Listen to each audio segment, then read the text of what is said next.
Та хэнд ч согдож мөрөх шаардлага. Та юунд ч гутарж унах шаардлагагүй. Та хэнээс ч мөрөөдлөө гуйх шаардлага. Тэр сайхан бүхэн дотоод сэтгэлд чинь бий. Тэр сайхан бүхэн дотор ухаанд чинь бий. Доннож буулгасан ариун сүнсэнд чинь бий. Тодотгож өргөсөн алд биед чинь бий.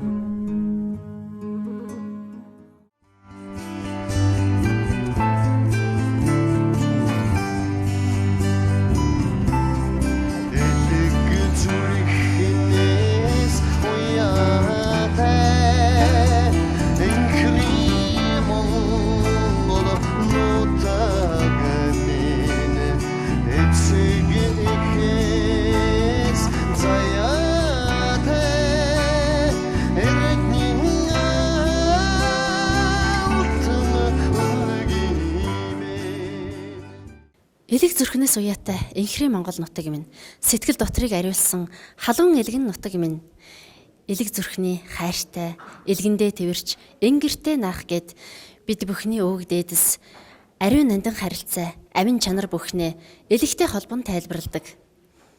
Яагаад гэдэг асуултанд бид бүхэн хариулт өгөхийн тулд саятан эрүүл мэндийн клубтэй хамтран бэлтгэж байгаа өнөөдрийнхээ дугаарыг элэгний талаар өгөөлөх болно. Ингээд нэвтрүүлгээ тавтаа сууж таалан болгоцгоно.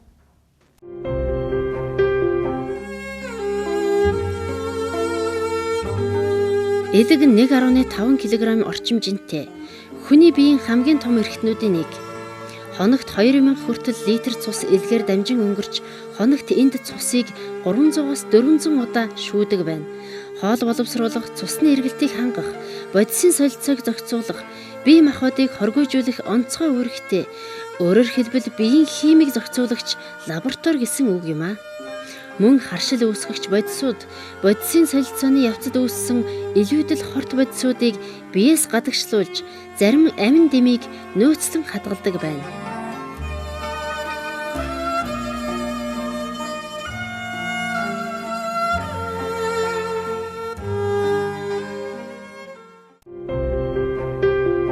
Бид бүхэн саятан эрүүл мэндийн клубээс энэхүү нэвтрүүлгээ бэлтгэн хүргэж байгаа билээ. Тэгэхээр доктор Батсуур, клиникийн профессор, доторын их эмч Бадам гарав нартай уулзаад байна.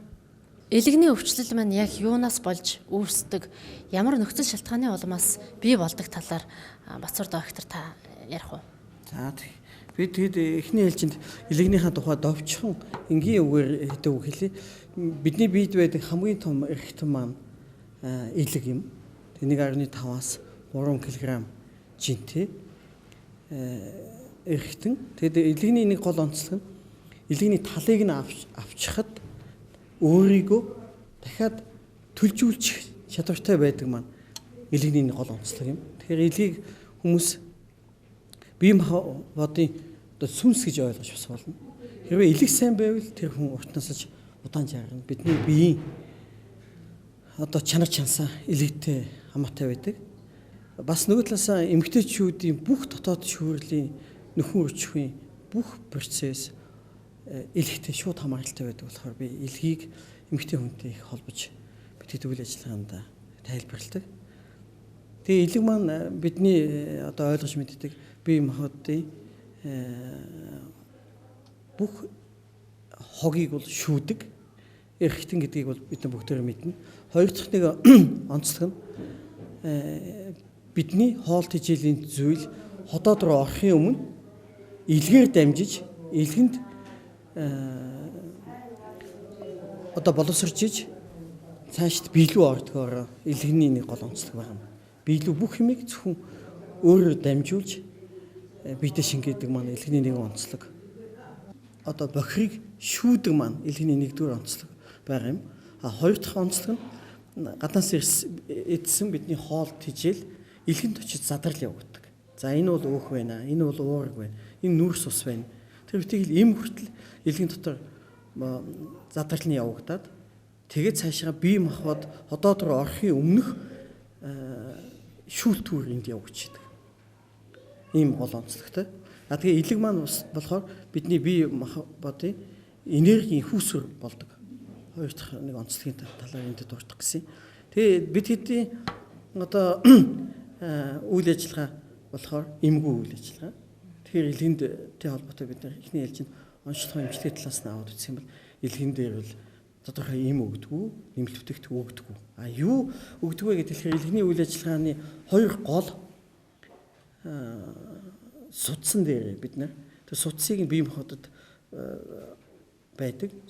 Эхний ээлжинд судасныхын цангилгаануудыг бид онгойлгож өгдөг. Нэгдүгürt нь бол бид нар hepatic artery гэж байдаг. Энэ артери дээр нь одоо миний тухайд гэх юм бол нөө хүнийхэн биед одоо байраа засал хийхдээ бид нэ hepatic artery дээр нь очиж дарж өгдөг. Хоёр дахь юм бол нөгөө илгэний фрагуур буюу венийн судас болсон бид нэ portal венийн цэг дээр нь дарж өгдөг.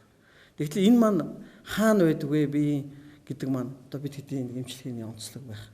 Энэ хоёр цэг дээр нь бид нэ artery венийнх нь өөрөөр хэлэх юм бол hepatic artery нөгөөх нь portal vein хоёрын цэгийн зангилаа гаргачихад илгэний үйл ажиллагааны шинжилгээ өгсөн хүмүүс маань ихэнх нь өөрчлөлтгүй болчлоо. Эсвэл өвчтөе муу гарсан шинжилгээ маань сайн болчлоо гэж ирж биднийг бас урамшуулдаг.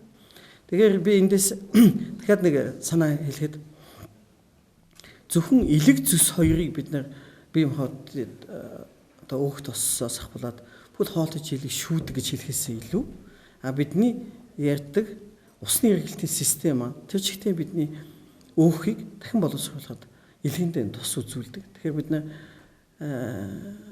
одоо усны эргэлтийн системийг эрүүл илгэний физиологитойгоо холбож эмчилгээгээ явуулдаг. За өнөөдөр дэлхий дээр элэг шилжүүлэн суулгах мэс ажлыг жилд 11 мянган удаа хийдэг гэсэн эрдэмтдийн шинжлэх ухааны тооцоо судалгаа байдаг юм лээ. Тэгэхээр манай Монгол орны хувьд ч гэсэн элэгний өвчлөл хит залуужиж бас хэтэрхий хүрээгээ тэлсээр байгаа билээ.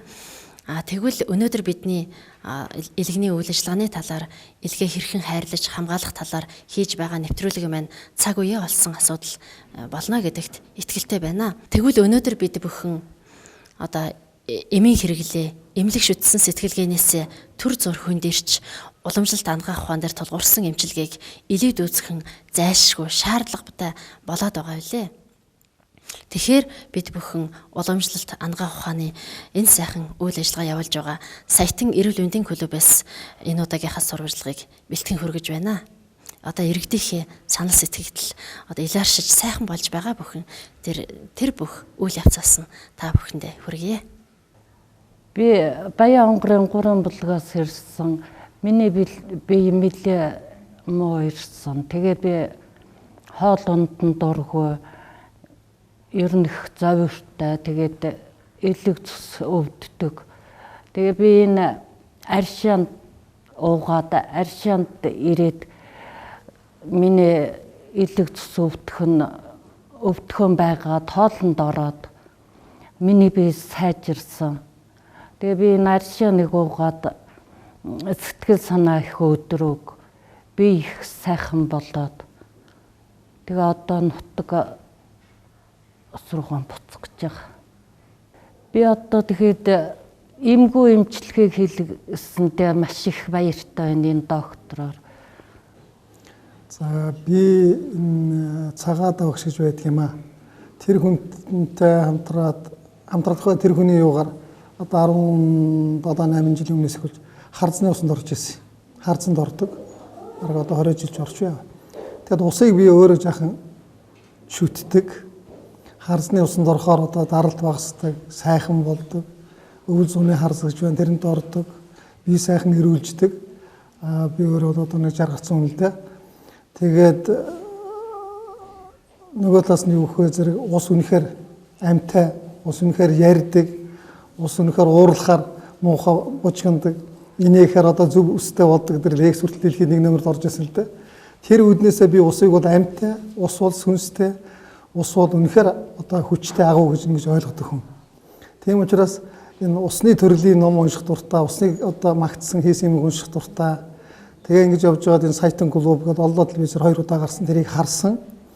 Энэ хүний хийж байгаа үйл ажиллагаа ерөнхийдөө эмчилгээнийх нь арга барил энэ интернет их таалагдсан.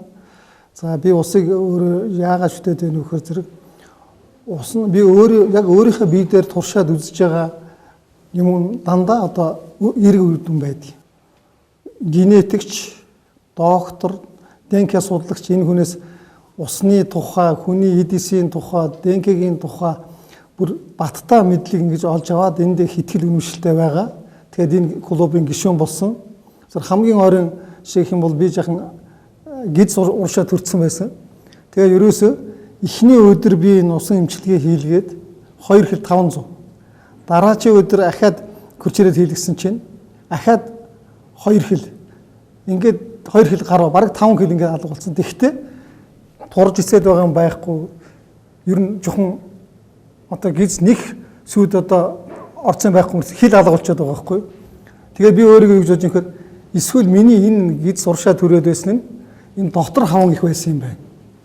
Тэгээд энэ дотор хаван ингээ хөөчөд ийм хурдан хугацаанд одоо 2 хил гараагаар нь хаяад байна уу гэд энэ дээр би их сонирхолтой байгаа. Тэр ямар үднээс энэ одоо ийм хурдан хугацаанд энэ хил хайчаад байна вөхөр зэрэг энэ эмчилгээ нь үнэхээр одоо бодиттой юм байна. Нөгөө талаас энэ эмчилгээнд бол тэр арга үлэг талаасаа Монгол уламжлалт талаасаа Монголын эртний Монгол эмчилгээний аргыг бас хэрэгжилж байгаад энд нь би бас итгэлтэй байгаа. Өөрөөр ДНК судалгч доктор Бацуурга юу гэж ярьж байна вөхөр зэрэг шинжлэх ухаан 100 хүрэхэд ДНК бол 53% нь одоо 53% нь яг илрүүлцээ. Одоо 47 дээр очиж зогссон байгаа. Магадгүй энэ 47 сүнсний ертөнц байж магадгүй. Сүнслэг байж магадгүй. Тэгэхээр тэр сүнслэг гэдгийг би бодохдоо магадгүй нь усан дотор тэр сүнслэг юм яваад тэгээ хүнд аш тусаа өгöd байгаа юм байхаа. Шинжлэх ухааны үдээс тэр липин систем гэдэг байгаа тэр 10 тааруулдаг юм байхад тэр дотор бас амилж яадаг, хүнтэй ярьж яадаг тийм юм байдгийн байна. Тэгэхээр энд нь бол хитгэл үнэмшилтэй. Тэгэхээр би өөрөө бодохдоо шинжлэх ухаан хитрхи их яваад ирэхээр зэрэг бүр эндогоны төвшөнд, эсийн төвшөнд тэр нөгөө ВЦ вирус нь гаргаад ирж байгаа юм байна. Яг тэр хүн бүхэнд энэ ВЦ вирус байна. Яг тэгэхээр зэрэг маш их одоо шинжлэх ухаан өгж байгаа учраас зүгээр өвчнгүй нөгөөх нь хөдлөөгүй одоо застойны өхмөл гэдэг юм уу одоо сэрэхгүй. Тэгэхдээ бие муудах ч юм уу, арих тас хэтрүүлэн уух ч юм уу, эсвэл ямар нэг нөлөөнөөс болоод тэр эсвэл хөдөлгөөнд ордог. Хөдөлгөөнд орохоор тэр нь хавдруудад явчихдаг юм байна. Би зүгээр өөрөө зөмбөлгөр тэгж боддгийн. Тэгээд энэ Бацуур докторд би нэг удаа хэлэхгүй доктор би одоо ингэж бодоод байдгийг арай худлаа юу гэсэн чинь би тантай яг санал нэг байна. Энэ эсвэд байгаа. Тийм учраас хүн яг л энэ ус хинүү аршангоноо энийг хэрэглээд явж байхад энэ юм бодоод тогтмол хэмжээнд барина, өвчин тусахгүй гэж байгаа. Тэгээд би Монголын нэг хамгийн сайхан одоо үгийг бодож явдаг юм л да. Тэр юу гэхээр зэрэг одоо ширгээсэн ус бол одоо эми дээд нь усаа. Хоёрдугаарт ус гэж ярьдаг монголчууд яагаад энэ ус гэдэг энэ одоо дэлхийд хосгүй пиц бит болж чаддаг, бас шингэн болж чаддаг, бас уур болж чаддаг. Энэ ганцхан ийм шин чанартай энэ ус гэдэг бүтээгдэхүүнийг монголчууд яагаад чандам нэрдэн гэж нэрлсэн юм бол энэ бол үнэхээр чандам нэрдэн юм байна. Тийм учраас одоо булаг шанданд сүйд усааж болохгүй ус бузартна гэдэг усыг монголчууд хэдэн зууны турш ингэж хайрлаж явсан цаана юм учир утгатай байсан юм байна гэж бодоод би энэ чандам нэрдэн гэж нэрэлсэн ч бодоод энд одоо үнэхээр ихтгэлэмжтэй байдаг. Тэгээд Монголын ард түмэн зүгээр бидэнд бол маш их юм байдаг юм байна. Бидний өвөг дээдс их юм байдаг юм байна. Шинжлэх ухаан бидний өвөг дээдс нь Монгол эмнэлэг энэ ангаах ухаан хамтраад ирвэл хүн эмгүүгээр, эмчхүүгээр өөрийгөө бүрэн эмчилж болох тийм нөөц бололцоо байгаа юм байна, нээгдэж байгаа юм байна. Энд бол хүн бүхний итгэл үнэмшлэх хэрэгтэй. Нөгөө талаас нь би энийг яагаад энэ сайтан клуб энэ Бацуур докторыг Бацуур багшийг үнэлж ийм нөхөр дэлхийд хүлээн зөвшөөрөгдсөн ийм эрдэмтэн байна. Энэ хүний одоо тавьсан илтгэлүүд нь нэр хүнтэй сэтгүүлүүдээр гарсан байна. Энэ хүний одоо тэр эс судалдаг юм одоо үзүүлэлтүүд нь маш өндөр түвшинд одоо дэлхийд хүлээн зөвшөөрөгдсөн байна. Тэгэхээр би зүгээр нэг бясалгал хийж нэг сурч аваад нэг бясалгал хийгээд ч юм уу эсвэл одоо юу гэдэг ингээд сайхан мөргөөд байх юм бол өрөөд болчих юм шүү. Төрөвч анголох юм бол сайхан мөргөөд байх юм бол мөнгө ороод ирнэ шүү гэдэг юм одоо тиймэрхүү юмнаас илүү эрдэмтэн хүний үг шинжлэх ухаан уламжлал хоёр нэгж байгаад нь би хамгийн их олзуурхаж энд их итгэл үнэмшилтэй байгаа. Тэгээд эндээс бас авах гэхийн ухаанаар хагаад монголчууд нэвтэй найртай, нэгдэлтэй энэ зүг рүү явах юм бол эрүүл болоход нэгж төгрөг зарахгүйгээр ууж байгаа цэвэр ариун уснаасаа өөрийгөө эрүүлжилж бүтэн бие одоо бүрэн сайхан болгож эрүүлж одоо ургамал ногоо шиг цэврүү шиг сайхан болох юм байна гэж ингэж бодож байгаа. Тэгээд Монголын ард түмэн нэвтэй найртай байгаараа эрүүл байгаараа сайн сайхныг хүсээрэй. За бид бүхний элгийг гэмтээдэг гол зүйл маань арх тамхи, лаазалсан даршилсан бүтээгдэхүүн, дур мэдэн хэрэглэсэн эмийн хэрэглээ, бас зүй зохисгүй хооллолт, ундлалт байдгийн байна. Тэгэхээр нөгөө талаар бас бие сэтгэлийн ариусл байдаг. Тэгэхээр бид бүхэн элгээ хайрлаж хамгаалахын тулд энэ бүхнийг бас төвчж эзэн сайхан биедээ анхаарал халамжийг дээд зэргээр тавих боломжтой үүрэгтэй болж байгаамаа. Элэг бол инээдэг, элэг уйлдаг, элэг урган төлждөг эрхтэн. Элэг бол инээдэг эрхтэн. Инээдэг эрхтэн. А бид нар зүгээр энэ баруун доотлолт байгаа тэр том юм инээдэг гэхээр бол сонин санагдана л да, тийм ээ. Элэг инээдэг эрх. Тэгэхээр өнөөдөр өвчин гэдэг бол шууд махан бие рүү бол үүсдэггүй. Улдаар тэр 5 6 7 дугаар бие мэдээллийн бие өөрчлөгддөг, дараагаар нь энерги өөрчлөгддөг. Тэгэхээр тэр л одоо мэдээллийн биеийг сайхан болгоод байх юм бол тэр л инээгээл, тэр л байсаал, тэр л муу юм бодохгүй, тэр амнаас гарч байгаа үг нь бэлэг дэмбэрэлтэй. Нөгөө манайхан агаар гэсэн хоёрыг ярьдаг шүү дээ. Тэр биегээ ярихгүй байх юм бол таны элэг бүрэн бүтэн сайхан байх. Сэтгэлийн талдаа тийм ээ. Тэгэхээр чин одоо манай Чингис хаан хүртэл хэлсэн байдаг үстэй тий. Сэтгэлийн хураачлал биеийн хаан холддог гэхээр бид нар хамгийн түрүүнд өнөөдөр сэтгэлээ эмчлэхгүй байгаа байхгүй. Сэтгэл маш юутай. За өнөөдөр энэ өвчин үүсдэг олон шалтгаан байгаа л да. Тэгэхээр энэ 3 том шалтгааны зургийг би харуулах юм. Байгаль орчны бохирдол байна, хоол хүнс байна, харьцаа байна. За байгаль орчны бохирдол мэдээж энэ том хотууд одоо манайх бол том хотуудын төвшөнд яригдана л да тийм ээ. Хоолнд тэр маш чухал байдаг. А би сэтгэлийн асуусан болохоор харьцаа. Өнөөдөр бидний бас нэг ганцхан элэг гэхгүй. Бидний үүсгээд байгаа өвчний хамгийн гол юм бол бид нар харьцаа байх. Тэгэхээр бид нар өнөөдрийн бодож байгаа бодол, амнаас гарч байгаа үг, хоорондоо харьцаж байгаа харьцаагаар эерэг байлгах хэрэгтэй. Мэдээлэл 3 бадаг шүү дээ. Оюунлаг мэдээлэл, ердийн мэдээлэл, хогин мэдээлэл гэдэг. Оюунлагаараа одоо харьцах юм байлаа бүр дүүрчтэй.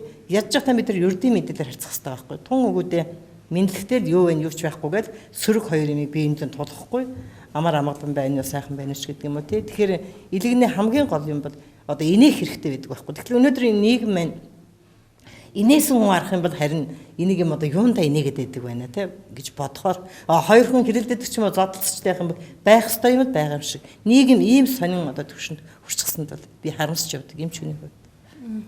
Саятан клубын тухайд бүхэл өвчнг одоо биеийн эд эрхтэн яг төгс эмчилдэг, системээр нь эмчилдэг гэдэг утгаараа бид өхөн одоо Монгол домч нэвтрүүлгээ саятан эрүүл мэндийн клубтай хамтран бэлтгэж байгаа билээ. Хүний эд эрхтнийг системээр нь эмчилнэ гэдэг маань ерөнхийдөө нөгөө таны ярьсан дээр дурдсан лимфийн системтэй холбоотой тийм ээ. Тэгээ лимфийн системийг бас та энэ элэгтэй холбоод ерөнхийдөө одоо бүх одоо биеийн эд эрхтэнтэй холбоод ингээд яриад тайлбарлавал сонирн байх болов гэж бодож байна. Тэгээ бидний тайлбар маань бас анимашн буюу видеогоор одоо цааш телевиз дээр маань тайлбар нь явагдах байх.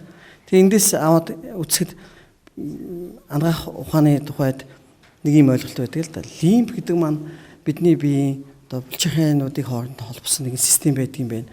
Энэ дархлааны спи болдог юм байна гэж ойлгодог. Энэ ч үнэн.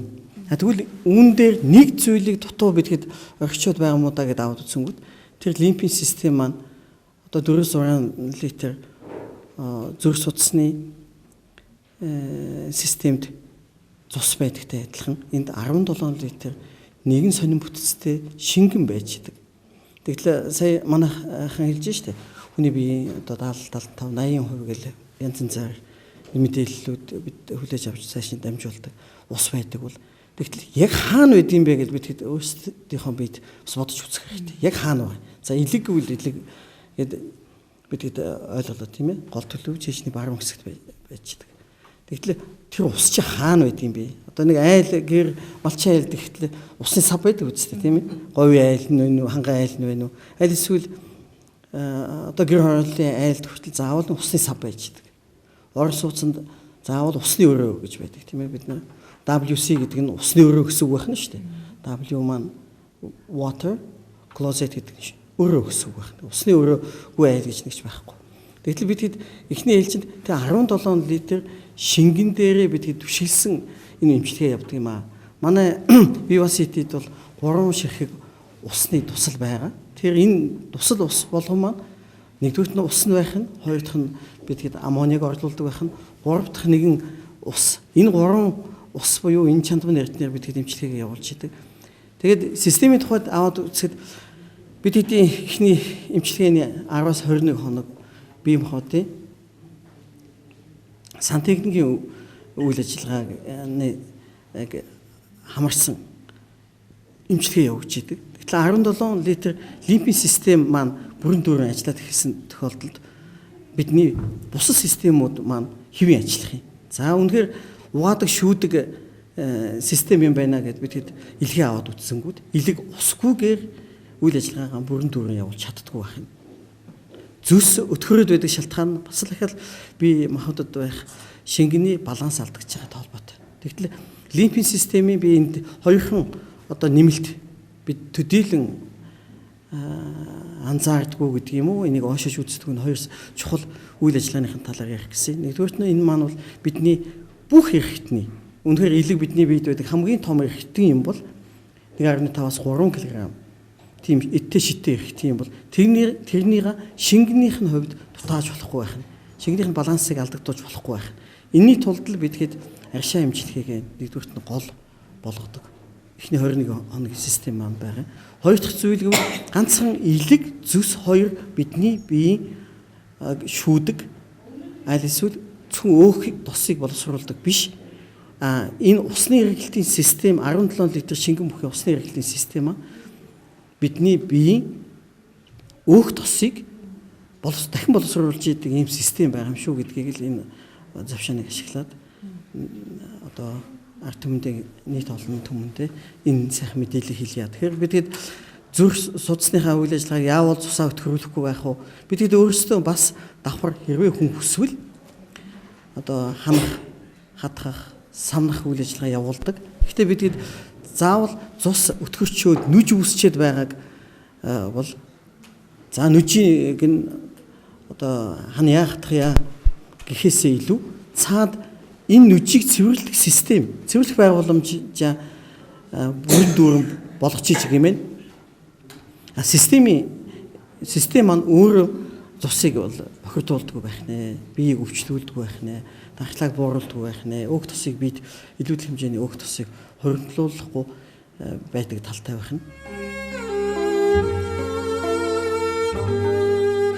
Монголчууд бидний хувьд сүүлийн жилүүдэд элэгний өвчлөл гаарсаар, залуучсаар байгаа.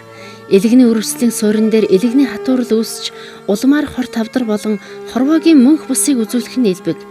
Тиймээс ч элэг бүтэн амьдрахын төлөө элгийн хайрлагаас өөр гарцгүй.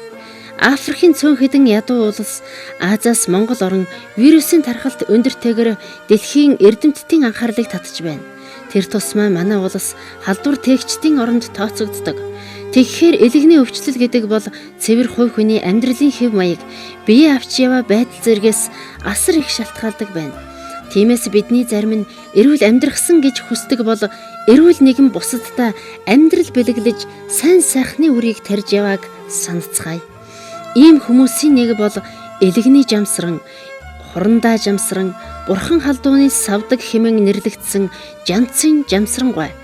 Өдгөө 94 насны босгыг алхаж яваа энэ буурай эдгэшгүй амьд явах найдваргүй гэж онцлогдсон элэгний хор тавдраас эмийн бус аргаар салж инх тунх сайн сайхан амьдарч байна. Өөрөөр хэлбэл сэтгэлийн их хат, өөрийн биеийн хүч, энерги, төрсөн нутгийнхаа байгалийн хүч, эмийн ургамал, усны тунгалагт биширч зөв харьцсны үндсэн дээр аюултын өвчнийг даван туулж чаджээ. За би ер нь хот тавдар гэдэг нэр надад өгдгөө өгсөн. Тэр дундаа тэр элэг хотоодны холбоос өргөшилт энэ аюултай. Тэгээ энийг одоо амбулац эмнэлгээр одоо бид эмнэ дийлэхгүй нэ гэд намайг одоо их оронд минь буцааж ирвэсэн юм шүү дээ. Тэгэхээр бас хэрэглэх юм их байх юм аа.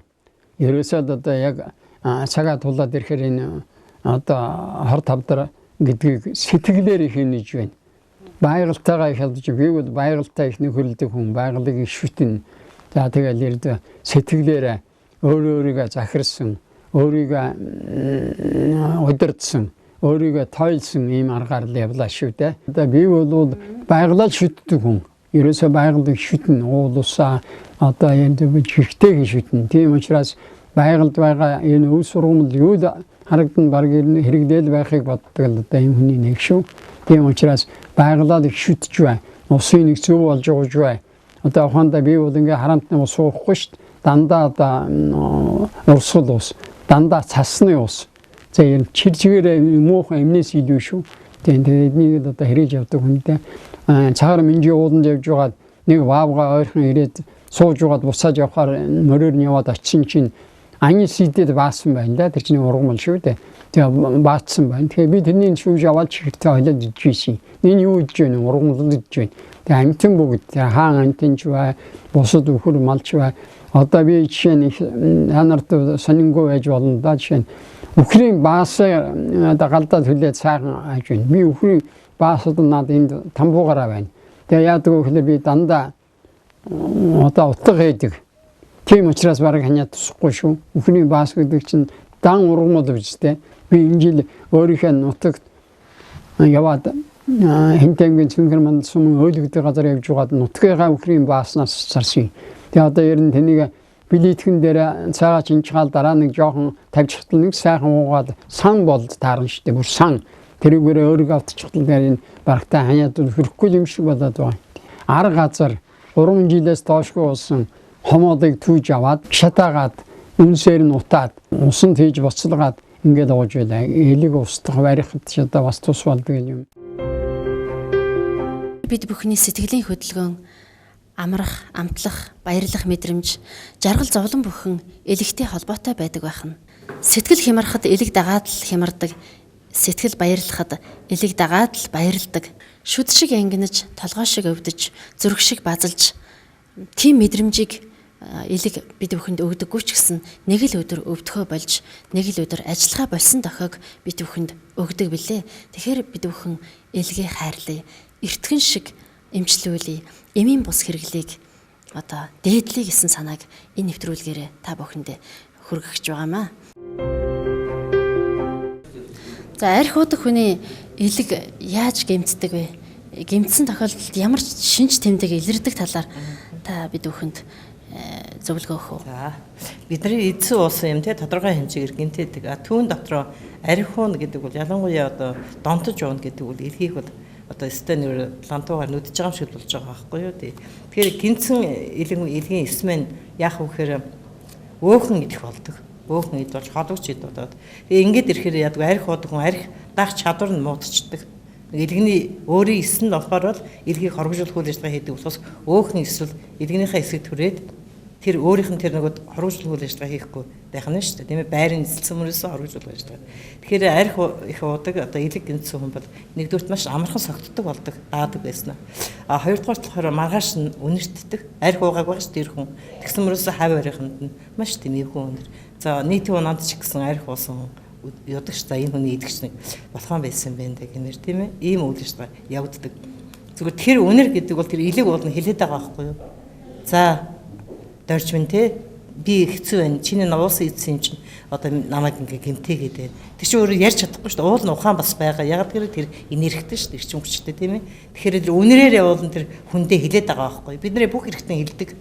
Би ингэж өвдөд байна шүү те. Үе мөчгтлээ өвдөдөг. Тэгэнгүүт манайхан энэ мөн хүлгээд хөлөөнүүдэд идэх байхгүй юу? Илэх хэвээр эргэнтэйг ярих хэвээр байхгүй юу? Таны эргэтэн өвдөж юм гэх юм бол та тэрийг аргадаад яриад ингээ зөөлөх хэвээр дээ. Тэгэхээр ер нь энэ хавдар гэдэг ярих нь ч яг ярьж болж байна. Ер нь миний өөрийнхөө биеийг тойлох хэрэгтэй. 5 6 саваа тэгшдэх хэрэгтэй. Би наад ер нь ямар дутагдал байна, ямар амжилт байна. Би өөрөө бие яаж авчих вэ гэдгээл их яах хэрэгтэй юм шүү дээ. Тэгээ зарим улсууд тэгж чадахгүй арх ууж байна, тамиг татж байна, муу зуршил их хэрэгжилж байна. Тэгээ энэс болж одоо хүн их алдаж байна шүү дээ. Саятан эрүүл мэндийн клубтай хамтран бэлтгэсэн өнөөдрийн маань нэвтрүүлгийн сэдэв элэгний үйл ажиллагаа түүнээс хэрхэн яаж ангижирч басгүй яаж хамгаалж болох талаар өгүүллээ.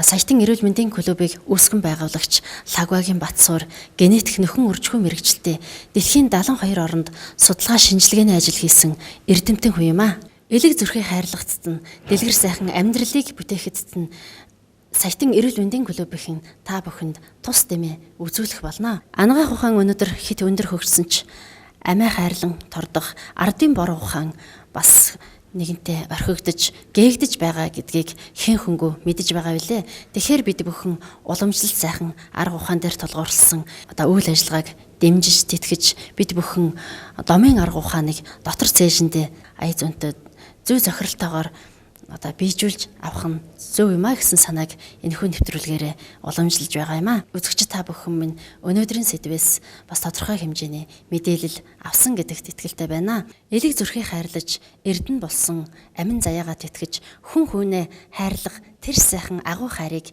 бие биендээ өгцгөөе гэсэн сайхан ураагаар энэхүү нэвтрүүлгээ жаргаж байна. Дараагийн нэвтрүүлэг хүртэл баяртай үзэгчтэй. Та хэндэж согдож мөрөх шаардлага. Та юундч гутарж унах шаардлагагүй. Та хэнээс ч мөрөөдлөө гуйх шаардлага. Тэр сайхан бүхэн дотоод сэтгэлд чинь бий. Тэр сайхан бүхэн дотор ухаанд чинь бий. Домнож буулгасан ариун сүнсэнд чинь бий. Тодотгож өргөсөн алд биед чинь бий.